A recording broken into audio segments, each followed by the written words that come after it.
प्यारे दोस्तों, स्वागत है आज की एक नई वीडियो में। दोस्तों, आज की इस वीडियो में हम कक्षा 9 हिंदी गद्य के तीसरे चैप्टर गुरु नानक देव के एक्सरसाइज क्वेश्चन करने वाले हैं।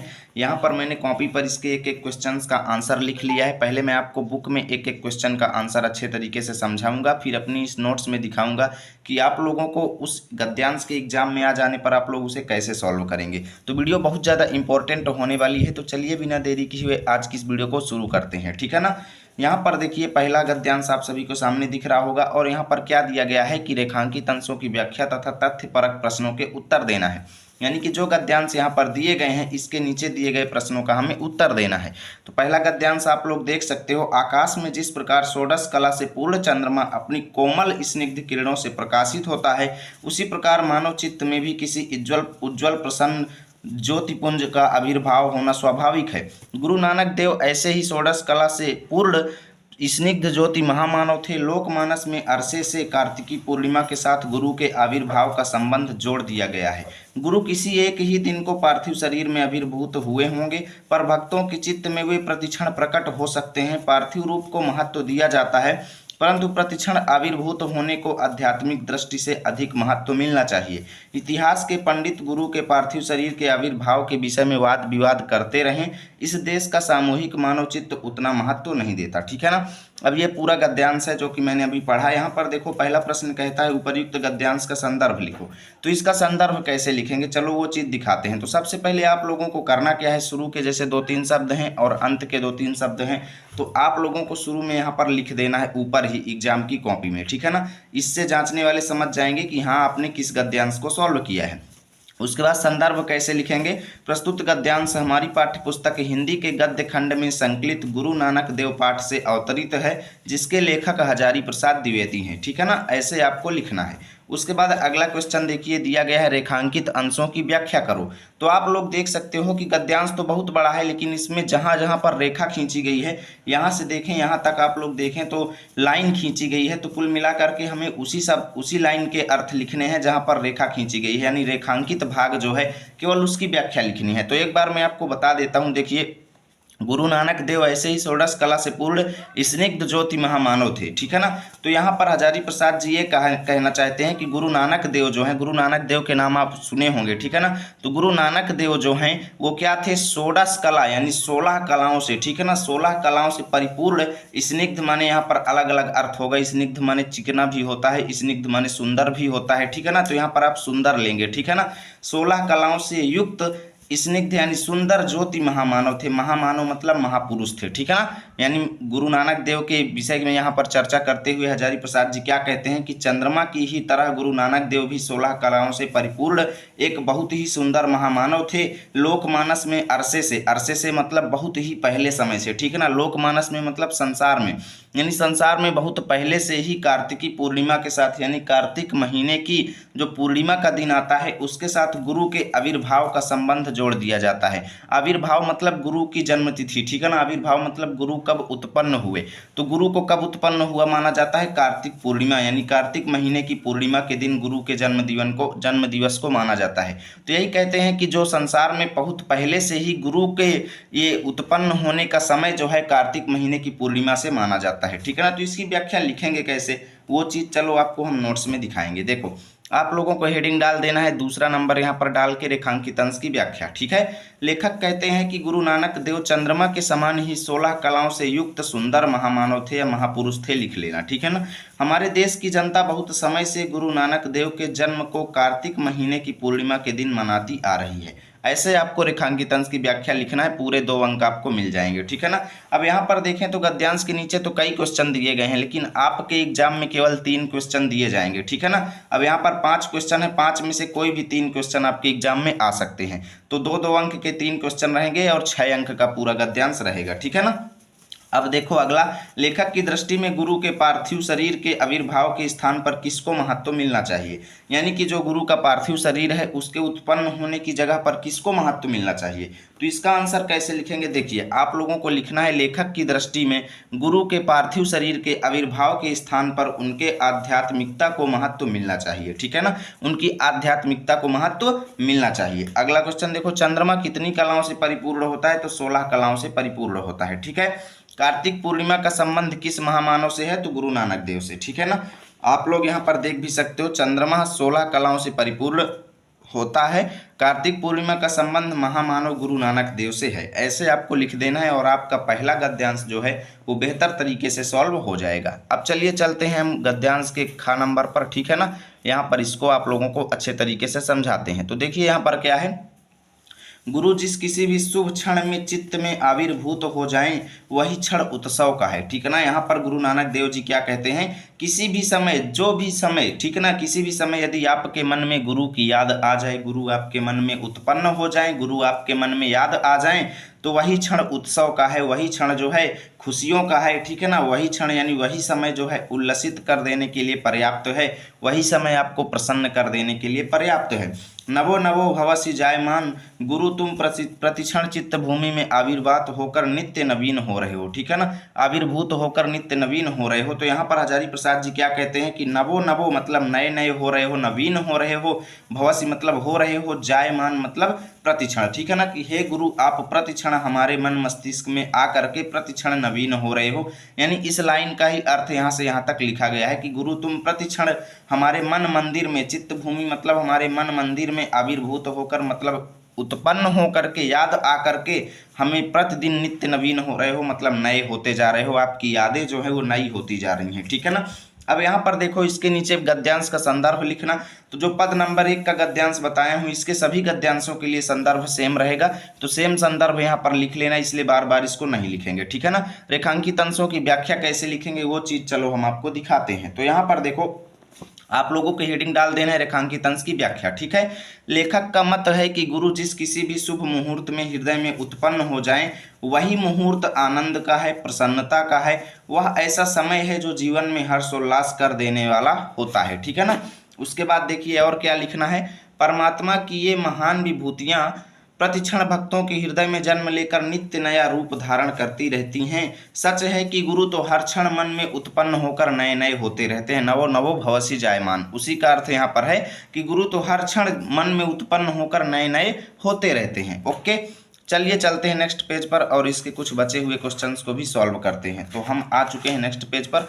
यहाँ पर देखिए क्या दिया गया है, शरद काल की यह तिथि किसकी याद कराती है? तो बिना सोचे समझे आप लोग लिख देंगे गुरु नानक देव। ठीक है ना। गुरु नानक देव की ही याद कराती है शरद काल की ये जो तिथि आती है। ठीक है ना। ये गुरु नानक देव की याद कराती है। अगला क्वेश्चन देखो, उत्सव का क्षण कौन सा है? तो उत्सव का क्षण वो है जब गुरु आपके चित्त में आ जाए, यानी जब गुरु आपको, आपके ध्यान में गुरु की याद जब आ जाए तो वही क्षण क्या है, उत्सव का है। ठीक है ना। तो आप लोग कैसे लिखेंगे देखिए, शरद काल की यह तिथि प्रभा मंडित पूर्ण चंद्र के साथ गुरु नानक जी की याद कराती है। ठीक है ना। गुरु जिस किसी भी शुभ क्षण में मन में आविर्भूत हो जाए वह क्षण उत्सव का है। ओके। अगला देखो, शरद पूर्णिमा किसका स्मरण कराती है? तो आप लोग देखिए, शरद पूर्णिमा महामानव गुरु नानक देव का स्मरण कराती है। आपको ऐसे लिख देना है। अब देखिए यहाँ पर ग नंबर गद्यांश आप सभी के सामने दिख रहा है। इसको देखो क्या लिखना है, विचार और आचार की दुनिया में इतनी बड़ी क्रांति ले आने वाला यह संत इतने मधुर, इतने स्निग्ध, इतने मोहक वचनों का बोलने वाला है। किसी का दिल दुखाए बिना, किसी पर आघात किए बिना मतलब किसी को चोट पहुंचाए बिना, कुसंस्कारों को छिन्न करने की शक्ति रखने वाला, यानी बुरे विचारों को नष्ट करने की शक्ति रखने वाला, बुरे विचारों को इस दुनिया से हटाने की शक्ति रखने वाला, नई संजीवनी धारा से प्राणी मात्र को उल्लसित करने वाला, यानी कि नई नई संजीवनी धारा से मतलब जीवन को चलाने वाली। ठीक है ना। संजीवनी मतलब जीवन को चलाने वाली, यानी अपने नए नए विचारों से, ठीक है ना, अपनी नई नई विचारधाराओं से ये जीवों को उल्लसित कर देने वाला, यानी प्रसन्न कर देने वाला यह संत मध्यकाल की ज्योतिष्क मंडली में अपनी निराली शोभा से शरद पूर्णिमा के पूर्ण चंद्र की तरह ज्योतिमान है। मध्यकालीन मतलब मध्यकालीन इतिहास में, ठीक है ना, यह संत यानी गुरु नानक देव जो हैं वो मध्यकालीन इतिहास की ज्योतिष्क मंडली में, यानी मध्यकालीन इतिहास में ही अपनी निराली शोभा से ये शरद पूर्णिमा के पूर्ण चंद्र की तरह ज्योतिषमान है, यानी प्रकाशवान है। यानी कि ये मध्यकाल से ही भारतीय इतिहास में ये क्या है, एक चंद्रमा की तरह प्रकाशमान है। ठीक है ना। अब इसकी व्याख्या कैसे लिखेंगे और इसके कुछ क्वेश्चंस देखिए। उपर्युक्त गद्यांश का संदर्भ, तो संदर्भ पूर्वत लिख देना। ठीक है ना। जो अभी तक पिछले क्वेश्चन में लिखे हो सेम वही यहाँ पर भी लिख देना है, कुछ नया सोचने की जरूरत नहीं है। रेखांकित अंशों की व्याख्या कैसे लिखेंगे? तो देख सकते हो रेखांकित अंश यहाँ से यहाँ तक है। तो किसी पर आघात किए बिना कुसंस्कारों को छिन्न करने की शक्ति रखने वाला, इस लाइन की व्याख्या कैसे लिखेंगे? वो चीज़ हम आपको दिखाते हैं, ठीक है ना। तो यहाँ पर देखो आप लोगों को हेडिंग डाल देना है रेखांकित अंशों की व्याख्या, और लिखना है लेखक कहते हैं कि बिना किसी को किसी प्रकार की चोट पहुंचाए उन्होंने दूसरों के बुरे संस्कारों को नष्ट कर दिया। उनकी संत वाणी को सुनकर दूसरों का हृदय हर्षित हो जाता था और लोगों को नवजीवन प्राप्त होता था। मध्यकालीन संतों के बीच गुरु नानक देव इसी प्रकार प्रकाशमय दिखाई पड़ते हैं जैसे आकाश में आलोक बिखेरने वाले नक्षत्रों के मध्य शरद पूर्णिमा का चंद्रमा शोभायमान होता है, ठीक है ना। इसी तरीके से आपको लिखना है, स्क्रीनशॉट ले लो, ठीक है ना। अब चलिए देखिए अगले कुछ क्वेश्चंस को देखते हैं जो कि आपकी बुक में दिखाई दे रहे हैं। अगला क्वेश्चन है गुरु नानक जी का उपचार क्या है। तो गुरु नानक जी का उपचार क्या है मैं आपको यहाँ पर दिखा देता हूँ, ठीक है ना। देखिए गुरु नानक जी का उपचार प्रेम और मैत्री है, आप लोग देख सकते हो, और गद्यांश में भी यही लिखा है, आप लोग यहाँ पर देख सकते हो कि उसका उपचार प्रेम और मैत्री है, ठीक है। क्रांति लाने वाले यहाँ किस संत का वर्णन है, तो गुरु नानक देव का वर्णन है। आप लोग कॉपी पर भी देख सकते हो, क्रांति लाने वाले यहाँ संत गुरु नानक देव का वर्णन है, ठीक है। यहाँ पर देख सकते हो क्रांति लाने वाले संत गुरु नानक देव का वर्णन है। अगला देखो, शरद पूर्णिमा के पूर्ण चंद्र की तरह कौन ज्योतिषमान है, तो गुरु नानक देव। इसमें कुछ सोचने समझने वाली बात नहीं है, ठीक है। अब देखिए अगला गद्यांश, किसी लकीर को मिटाए बिना छोटी कर देने का उपाय है कि बड़ी लकीर खींच देना, ठीक है ना। किसी भी लकीर को यानी कोई भी लाइन है अगर उसको छोटा करना है, अगर उसको छूना नहीं है, बिना मिटाए उसको छोटा करना है, तो एक तरीका है कि उसके सामने बड़ी बड़ी लाइन खींच देना, ठीक है ना, बड़ी लकीर खींच देना। क्षुद्र अहमिकाओं और अर्थहीन संकीर्णताओं की क्षुद्रता सिद्ध करने के लिए तर्क और शास्त्रार्थ का मार्ग कदाचित ठीक नहीं है। यहाँ पर हजारी प्रसाद जी क्या कहते हैं कि क्षुद्र मतलब छोटी छोटी अहमिकाओं मतलब विचारों, ठीक है ना, छोटे विचारों यानी तुच्छ विचारों, और अर्थहीन संकीर्णताओं मतलब यानी अर्थहीन मतलब जिनका कोई अर्थ ना हो, ठीक है ना, अर्थहीन विचारधाराओं, और संकीर्णताओं मतलब विचारधाराओं, ठीक है ना, यानी छोटी छोटी अहमिकाओं, ठीक है ना, छोटे छोटे विचारों, तुच्छ विचारों और अर्थहीन विचारधाराओं की क्षुद्रता सिद्ध करने के लिए यानी उनको उनका छोटापन सिद्ध करने के लिए, छोटापन दर्शाने के लिए किसी तर्क और शास्त्रार्थ का मार्ग कदाचित ठीक नहीं है। यहाँ पर हजारी प्रसाद जी ये कहते हैं कि छोटे लोगों को छोटा सिद्ध करने के लिए, छोटे विचारों को बुरा सिद्ध करने के लिए कोई तर्क या शास्त्रार्थ करने का तरीका कोई भी अच्छा ठीक नहीं है, ठीक नहीं है। सही उपाय क्या है, सही उपाय है बड़े सत्य को प्रत्यक्ष कर देना। इसका सही उपाय है कि छोटे को छोटा सिद्ध करने का एक तरीका है कि उसके सामने बड़ा व्यक्ति प्रस्तुत कर देना, यानी सत्य को उसके सामने प्रस्तुत कर देना, ठीक है ना। यानी कि अगर छोटी चीज, छोटी विचारधारा को छोटा सिद्ध करना है तो एक तरीका है कि उसके सामने बड़े सत्य को खोल देना, ठीक है ना, प्रत्यक्ष कर देना मतलब बड़े सत्य को दिखा देना। गुरु नानक ने यही किया, यानी गुरु नानक ने छोटी विचारधाराओं को छोटा सिद्ध करने के लिए उन विचारधाराओं के सामने सत्य रूपी बड़े विचारधाराओं को वहां पर प्रस्तुत किया। उन्होंने जनता को बड़े से बड़े सत्य के सम्मुख कर दिया, हजारों दिए उस महाज्योति के सामने स्वयं फीके पड़ गए। गद्यांश का संदर्भ सेम टू रेखांकित अंश की व्याख्या कैसे लिखेंगे, चलो वो चीज आपको हम बता देते हैं। देखो हेडिंग डाल देना है रेखांकित अंशों की व्याख्या। लेखक कहते हैं कि अहंकार, तुच्छ भावना, संकीर्णता आदि को शास्त्र ज्ञान के आधार पर वाद विवाद करके या तर्क देकर छोटा नहीं किया जा सकता। उसके लिए व्यापक और बड़े सत्य का दर्शन आवश्यक है। इसी उद्देश्य से मानव जीवन की संकीर्णताओं और क्षुद्रताओं को छोटा सिद्ध करने के लिए गुरु नानक देव ने जीवन की महानता को प्रस्तुत किया, ठीक है ना। अगला क्वेश्चन देखो, हजारों दिए किसके सामने स्वयं फीके पड़ गए, तो गुरु नानक देव के सामने फीके पड़ गए। छोटी लकीर के सामने बड़ी लकीर खींच देने का क्या तात्पर्य है, इसका तात्पर्य यही है कि छोटी छोटी विचारधाराओं को छोटा सिद्ध करने के लिए उनके सामने बड़ा सत्य जो है प्रत्यक्ष कर देना, ठीक है ना।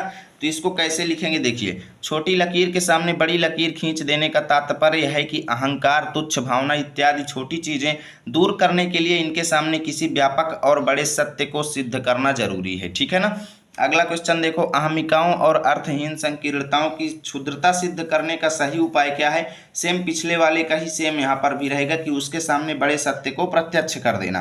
तो यहाँ पर लिखा हुआ है बड़े सत्य को प्रत्यक्ष कर देना, ठीक है ना। तो इसका दोनों का आंसर सेम ही है, पूरे को लिख सकते हो यहाँ पर, ठीक है ना। अब चलिए हम चलते हैं आपके गद्यांश नंबर अंगा पर, ठीक है ना। अब यहाँ पर देखो, इसको ध्यान से देख लीजिएगा। भगवान जब अनुग्रह करते हैं यानी भगवान जब दया करते हैं, इसका मतलब क्या है, भगवान जब कृपा करते हैं, दया करते हैं तो अपनी दिव्य ज्योति ऐसे महान संतों में उतार देते हैं। तो भगवान अपनी अलौकिक प्रकाश, अपनी अलौकिक शक्ति ऐसे महापुरुषों को दे जाते हैं एक बार जब यह ज्योति मानव देह को आश्रय करके उतरती है, यानी जब वो अपनी अलौकिक शक्ति किसी मनुष्य के शरीर में दे देते हैं, तो जब वह मनुष्य के शरीर में आश्रय कर लेती है, यानी मनुष्य के शरीर में जब वह स्थित हो जाती है, तो वह चुपचाप नहीं बैठती। तो वह फिर शक्ति जो है वो चुपचाप यानी शांत नहीं रहती, वह बहुत ज़्यादा क्रियाशील होती है, बहुत ज़्यादा मेहनत करने वाली होती है। और वह शक्ति करती क्या है कि नीचे गिरे हुए अभाजन लोगों को वह प्रभावित करती है, ऊपर उठाती है। यानी जो नीचे गिरे हुए यानी निरीह लोग हैं उनको क्या करती है, ऊपर उठाती है, अर्थात उन्नति के पथ पर ले जाता है। जैसे जब भगवान खुश होते हैं तो करते क्या है, संतों के अंदर अपनी शक्ति डाल देते हैं, इसी महान पुरुषों को उत्पन्न कर देते हैं, जो करते क्या है कि वो चुपचाप नहीं बैठते, वो बहुत ज़्यादा क्रियाशील होते हैं और समाज में नीचे गिरे हुए लोगों को ऊपर उठाने का प्रयास करते हैं। ठीक है ना। तो ये इसकी पूरी व्याख्या होगी। गद्यांश का संदर्भ तो पूर्वत रहेगा। रेखांकित अंशों की व्याख्या कैसे लिखेंगे वो चीज़ मैं आपको चलो दिखा देता हूं। तो यहाँ पर आप लोगों को हेडिंग डाल देना है रेखांकित अंशों की व्याख्या। द्विवेदी जी का मत है कि जब संसार पर ईश्वर की विशेष कृपा होती है तो उसकी दिव्य ज्योति किसी संत के रूप में इस संसार में अवतरित होती है, और जब वह दिव्य ज्योति मनुष्य के शरीर पर आ जाती है तो वह चैन से नहीं बैठती तथा अपने उद्देश्य की पूर्ति के लिए वह सक्रिय हो जाती है। तब वह निरीह लोगों को समाज में उच्च स्थान तक पहुंचाती है। निरीह मतलब समाज में गरीब लोगों को, नीचे गिरे हुए लोगों को उच्च स्थान तक ले जाती है। चलिए चलते हैं, अब कुछ अगले क्वेश्चंस को भी देखते हैं। तो यहाँ पर देखो अगला क्वेश्चन क्या है। यहाँ पर अगला क्वेश्चन देखिए, आपको दिख रहा है भगवान के प्रेम में क्या सक्रिय रूप है। ठीक है ना। तो आप लोग गद्यांश में देखेंगे तो आपको मिल जाएगा। देखिए यहाँ पर आप लोग देख सकते हैं कि अवतार और उद्धार की यह लीला भगवान के प्रेम का सक्रिय रूप है। तो ये पूरी लाइन आपका आंसर हो जाएगा कि अवतार और उद्धार की लीला जो है भगवान का सक्रिय रूप है। आप यहाँ पर देख सकते हो कि भगवान के प्रेम में अवतार और उद्धार की ये लीला जो है यही भगवान का सक्रिय रूप होती है। ठीक है ना। अब यहाँ पर देखो अगला क्वेश्चन क्या है, आप सभी लोग यहाँ पर देख सकते हो। संत जन क्या कार्य करते हैं। तो संत जन क्या करते हैं, समाज को ऊपर उठाने का काम करते हैं, यानी परोपकार करते हैं। तो संत जन लोगों का उद्धार करते हैं, आप ऐसा भी लिख सकते हो, संत जन लोगों का उद्धार करते हैं। ठीक है।